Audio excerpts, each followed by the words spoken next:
Have you ever thought about plant-based eating, but felt like it was simply too overwhelming and it doesn't sound like fun at all? Well, I'm here to show you how you can easily incorporate a plant-based diet into your life. And it doesn't have to be in absolutes, and you don't have to deprive yourself. Hello, I'm Sandhya and welcome to Dynamic Living.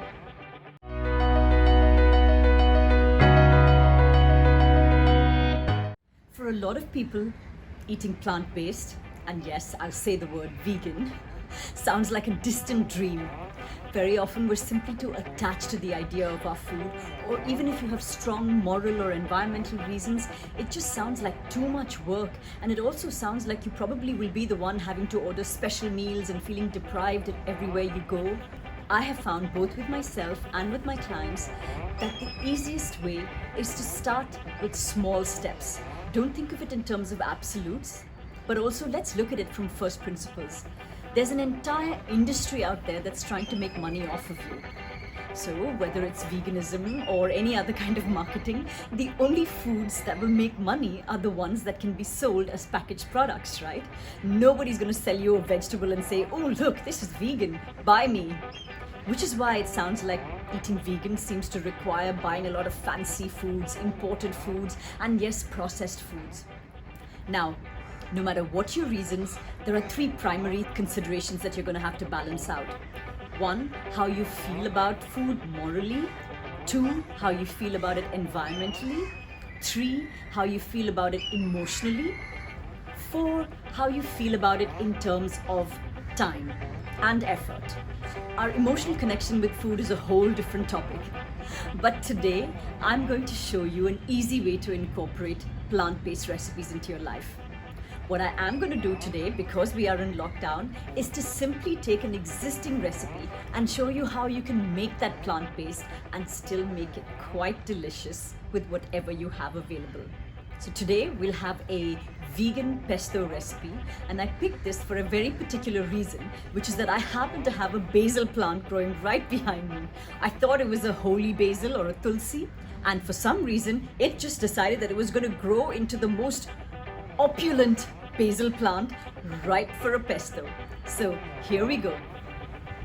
I have with me a bowl and a pair of scissors in case the leaves don't come off easily. And here is that luxurious plant I was talking to you about. I think we're going to do this by the leaf. So I'm going to start picking what I think will be about 1.5 or 2 cups of basil.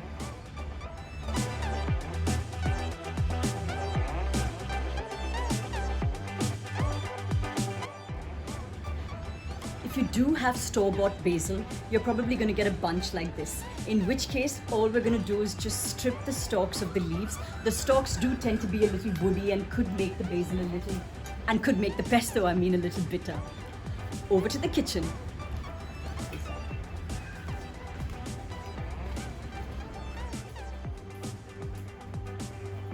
So here we are, just plucking the leaves off.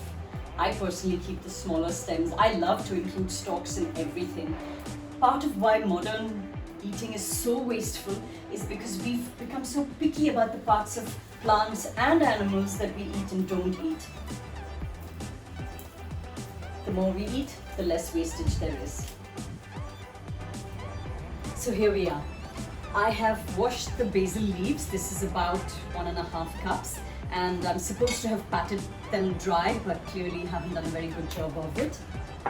So basil typically requires pine nuts, but pine nuts are like the emperor of nuts. They're expensive.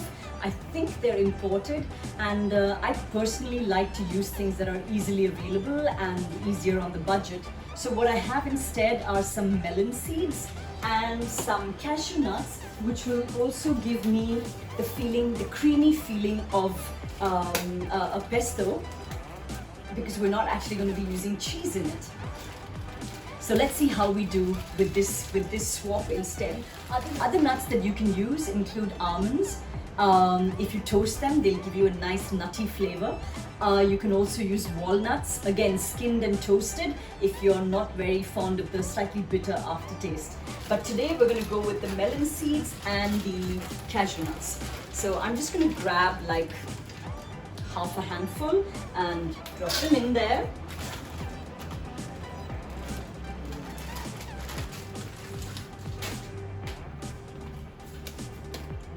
Add the melon seeds, probably even less.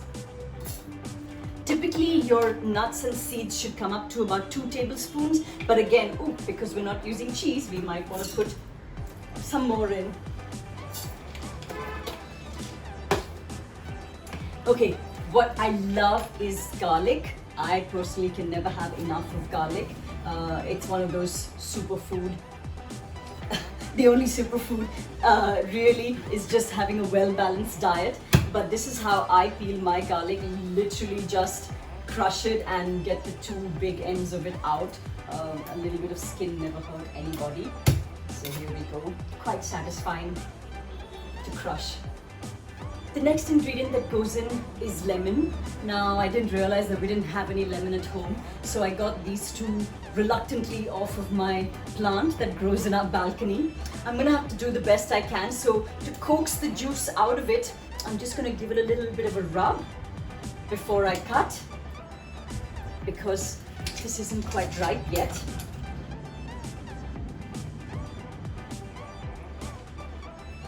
Oh, remarkably juicy. Looks can be deceptive.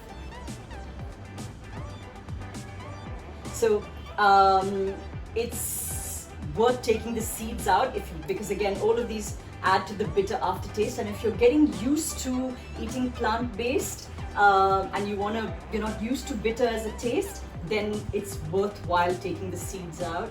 But a lot of us don't. That was incredibly juicy. So let's see what this little guy brings us as well. Okay, so we've got the lemons in. A couple of things I wanted to mention. One is that if you don't eat garlic or onions for any reason, just leave it out. You know, we're creating our own tastes. You can just add a little bit more of the nuts, maybe add a lot more lime juice. Feel free to experiment with a little bit of paprika or Tabasco, even if you like. We're just trying to find new flavors that go together. I personally never throw these lemon peels away. They're great to sort of just rub on your face for a little bit of astringent action, or to rub on your elbows because this is where we have a lot of contact and thickening and unsightly skin. So there's your beauty pack at home, and you know it's not wasted and it fits exactly around the elbow. Okay, what do we have next? Our basil is going to go in.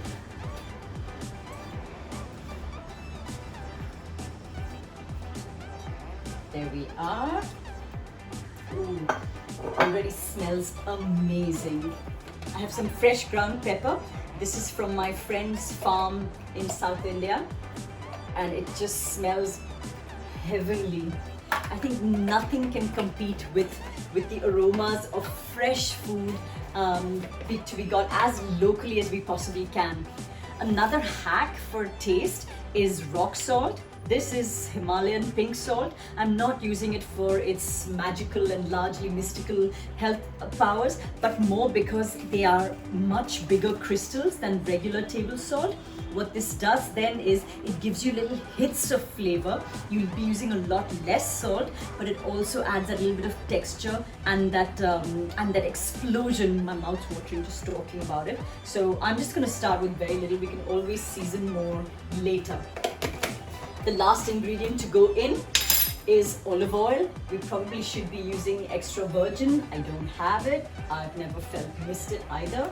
Again, when you're eating vegan, extra virgin's got a stronger flavor and aroma. So if it's not something you're used to, just go with regular good old yellow olive oil.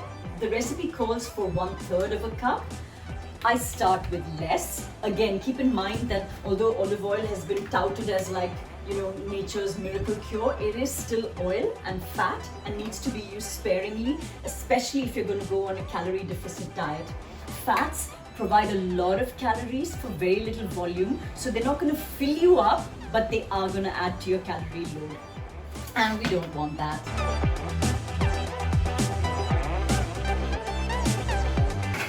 I'm not going to blitz this for very long because I don't want it to be very fine. That's good. One more maybe.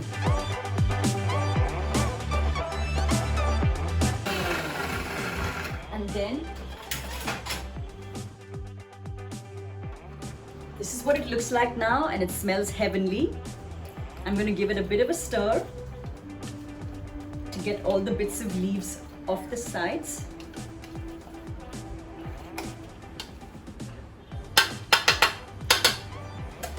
And yes, I can see this clearly needs more olive oil, so I will add it.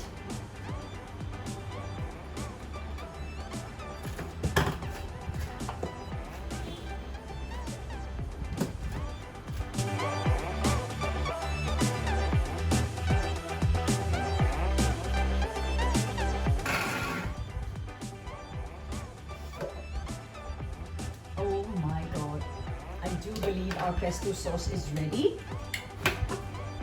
Just look at the colors, and the aroma is just heavenly. So this is our vegan pesto sauce. This for me would be too little for a family's serving of pasta. I usually will have some cooked pasta that I keep in the freezer because I've estimated quantities wrongly. This is a great way to sort of just make a snack. Your frozen pasta, mix this up, just stick it in the microwave, and you're good to go as a snack for 2 at least, if not a meal. There are 2 optional ingredients that I wanted to tell you about. This is a vegan Parmesan cheese. Yes, you do get vegan cheeses, but do keep in mind this is processed food.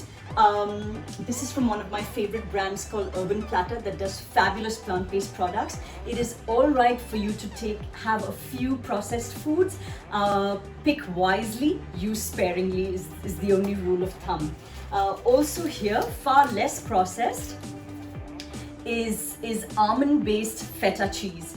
This I get from a lovely brand called Break of Dawn. I've been buying from them for 3 years now, and really this has got no preservatives and is minimally processed. So it's something that you can just crumble and put a little bit on the top. Cheese or any kind of processed food should just be a seasoning. It's not a meal in itself, and it's going to contribute largely unhelpful calories to your diet, especially if you're on a calorie deficit meal. So just a bit of the pesto sauce can also be used as a dip. You can spread it on a slice of sourdough bread and enjoy a wonderful snack in the evening along with the coffee, eaten mindfully. And this beats any kind of processed chips or farsan or anything that comes out of a packet to kill your hunger pangs. Enjoy, and thank you for watching. Let me know if you'd like to hear about more plant-based recipes and eating healthy and non-processed and non-gimmicky. Thank you for watching.